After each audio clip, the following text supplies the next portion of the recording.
నా ప్రియమైన కుమారుడా, నా ప్రియమైన కుమార్తె, నా మాటలు జాగ్రత్తగా ఆలకించుము.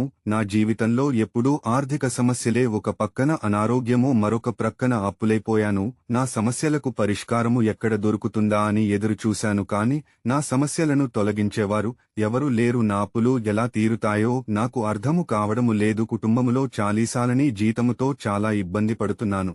ఆర్థికముగా ఏది కొనుక్కోలేని పరిస్థితి. కుటుంబము గురించి ప్రతిరోజు ఆలోచిస్తూ నా శరీరం క్షీణించికిపోతుంది అని బాధపడుతున్నావా? ఏడుస్తున్నావా?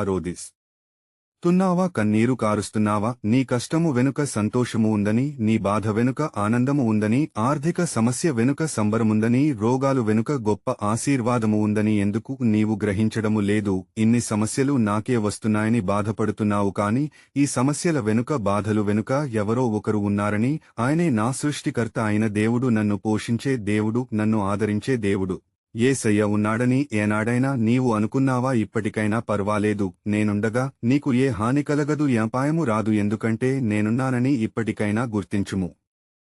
ఇంకొకటి గుర్తు తెచ్చుకో, ఎన్ని బాధలొచ్చినా, ఎన్ని సమస్య వచ్చినా, ఒక రోగము తర్వాత మరొక రోగము వచ్చిన, ఎన్ని యాక్సిడెంట్లు అయినా, ఎన్నిసార్లు ప్రాణ అపాయకర పరిస్థితులు వచ్చిన నిన్ను బ్రతికించింది ఎవరు? నేను కదా. ఇది మర్చిపోయావా? అన్నిటికీ కారణం నేనే కదా. నా దేవుడు నన్ను పరీక్షిస్తున్నాడని అనుకోవచ్చు కదా. ఎందుకు జరుగుతున్నాయో అని అనుకుంటున్నావు, కానీ దీని వెనుక ఎవరున్నారో తెలుసా? నేనే కదా. ఎందుకు బాధపడుతున్నావు? ఎందుకు దుఃఖపడుతున్నావు? ఎందుకు రోధిస్తున్నావు? ఎందుకు ఏడుస్తున్నావు? ఎందుకు కన్నీరు కారుస్తున్నావు? నీ ఆర్థిక సమస్యలను తొలగిస్తాను, నీ ప్రతి రోగమును స్వస్థపరుస్తాను, నీ దుఃఖాన్ని తొలగిస్తాను, నీ బాధలను తొలగిస్తాను, నీ కన్నీరుని ఆనందభాష్పాలుగా మారుస్తాను. నీకంటే గొప్పవాడు ఎవడు ఉండడు, ఎందుకంటే నీవు నా బిడ్డవు కనుక. నీకు ఏది అవసరమొచ్చినా, నిన్ను నీ వారే అవమానించిన, చిన్న చూపు చూసినా, నిన్ను లెక్క చేయకపోయినా, నిన్ను ప్రేమించకపోయినా, నేను నిన్ను విడువను, ఎడబాయను. నేను నీకు తోడుగా ఉంటాను. నీకు ఎన్ని ఆటంకాలు వచ్చినా నిన్ను కాపాడుతూనే ఉంటాను.